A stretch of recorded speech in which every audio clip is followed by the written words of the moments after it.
Hey folks, how are you? I thought I would do a quick review of the 2016 C300. They gave me this as a loaner car from the Mercedes Benz dealership. I had to take mine in for a recall that they had for the SRS module for the passenger side airbag. So I've driven this around all day and thought I'd post a review on it to give you a little bit of information about, you know, some of the pros, cons, differences in some of the older models. Some of you may have been driving in the past and you've been thinking about upgrading to the new one. So I figured, why not, you know, post a review. Now, before I review, understand, or I want you to understand, that I design online training modules. I design graphics, I design stuff for smartphones, iPads, do LMS administration, that sort of thing. So I'm not immune to technology in any way. So when I talk about the technology of the car, it comes from not a super biased, but you know, going down to the lowest level denominator of somebody who really doesn't know technology, how it works. They just see the displays, they see the buttons, and they know, you know, if I do this, it works. But from a usability standpoint, you know, some of the common things that we all use every day, our smartphones, things like that. That's what I want to kind of integrate into what I'm seeing in the car versus what everybody uses every day. So, like I said, I drive a Mercedes every day. I drive a C350. It's a little bit older model than this, but the first thing that jumps out at me when I drive the car is it's extremely generic. And when I say generic, it's there's a lot of just flat space on the dashboard. There's not a lot of luxury to it. The older models seem to have a little bit more of a classy, if you will, feel to it. When you got in, or when you get into mine, you feel like you're in a Mercedes. This one seems like the dashboard, the center consoles, everything else feels like I'm getting into a Hyundai or a Toyota. You know, it doesn't feel like I'm getting into a Mercedes Benz, especially a you know, what they've been touting as this new C-Class. So the first thing that jumped out at me is I've got this display here, and from looking at it, you're like, oh wow, look, that's cool. It's a display. It looks like an iPad. Well, the only problem is when you touch it, nothing happens. It's just a display. It's like one of the older LED TVs that you buy for $2,000, stick on your wall, and you can't do anything without your remote. So it's simply a display. It doesn't swivel.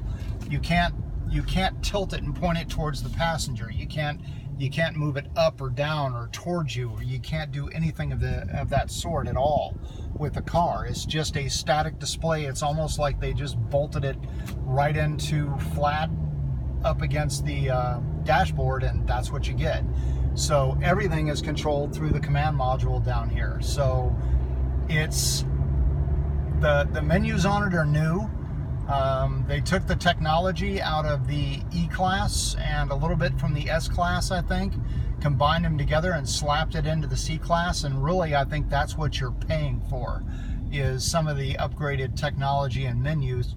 But if you're a C-Class owner and you've had the command wheel down at the bottom where it kicks up and you can roll across your nav buttons, it has the drop-down menus. You can push the command knob and go between your nav, your radio, your auxiliary, going into your phone, things like that. All of it is pretty fluid for those of you who have been driving the older models.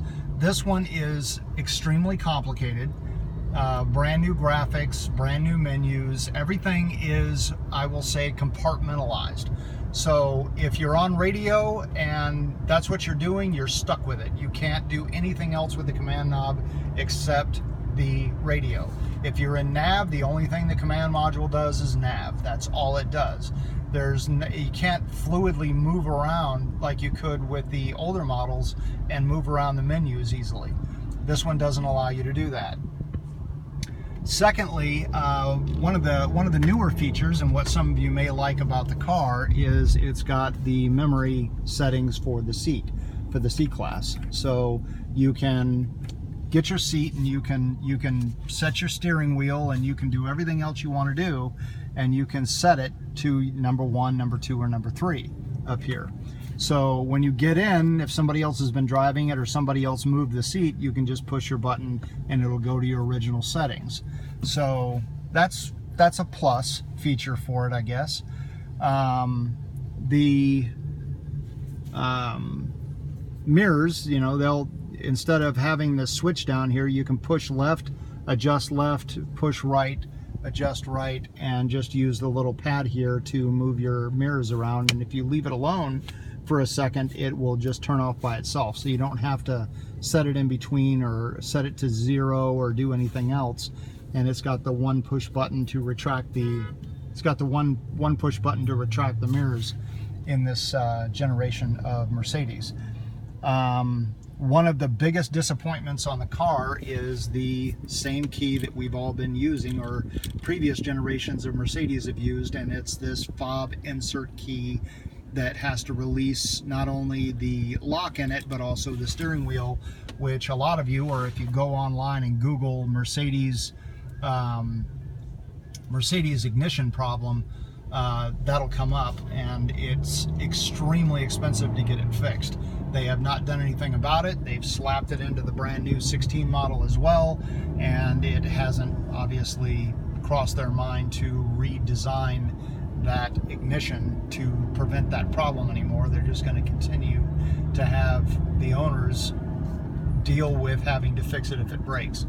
So if you're going to buy one of these, my suggestion to you is have deep pockets. And I don't mean that for repairs. They're generally pretty reliable vehicles. Mine's got 102,000 miles on it, and I've done some suspension work to it for about $2,000, but otherwise it runs like a top. The only problem when I say get deep pockets is the only way to ensure that you're going to drive the vehicle and be able to turn it in, get work done on it, and not incur any massive expense for the ignition or other problems that go with it, is to buy one every 2 to 3, 4 years before your warranty expires.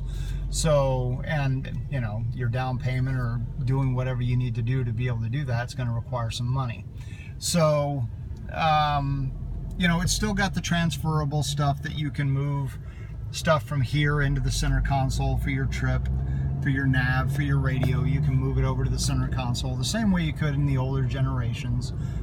Nothing new there, but overall, there's a lot of plastic.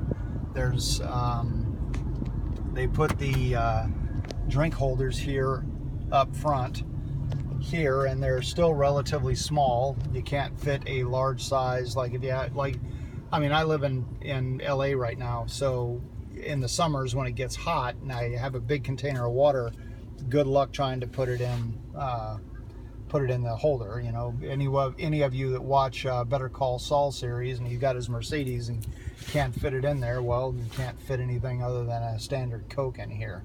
You know, you get anything else other than a Starbucks coffee or a Red Bull or something else, you go for a larger size container of any kind, then you're on good humor, because it's not going to fit. So they put a nice little clock here, but it's pointless. That's just for decoration. It's something else you have to reset all the time whenever daylight savings comes along or whatever. You've got a clock right there in front of you, so it's completely self-defeating to have this. It's completely aesthetic, and if it breaks, then you've got a clock in your vehicle that's showing the wrong time, and who needs that hassle?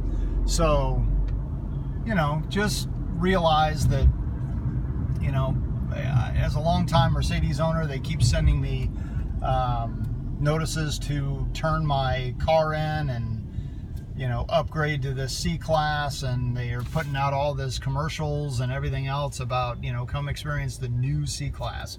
Well, this is the new C-Class, and it's not all the hype it appears to be online.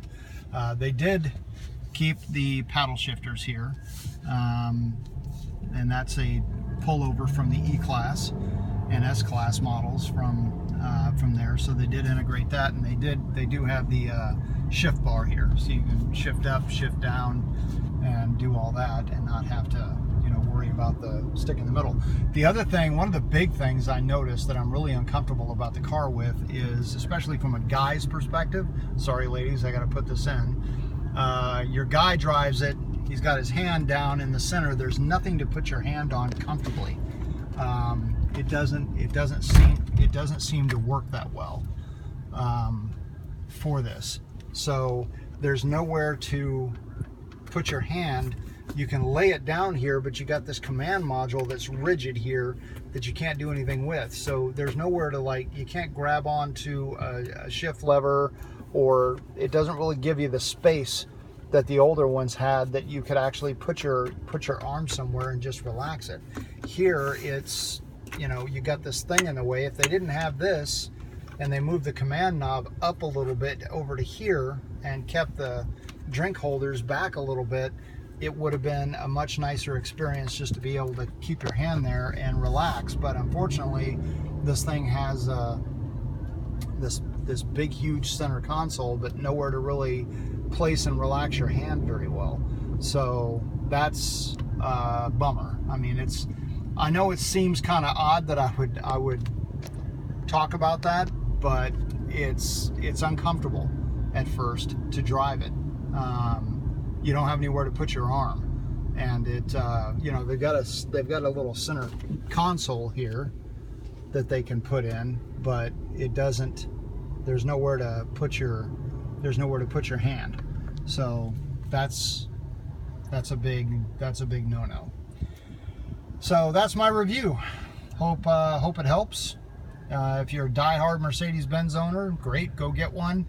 But I think I'm going to pass on this rendition.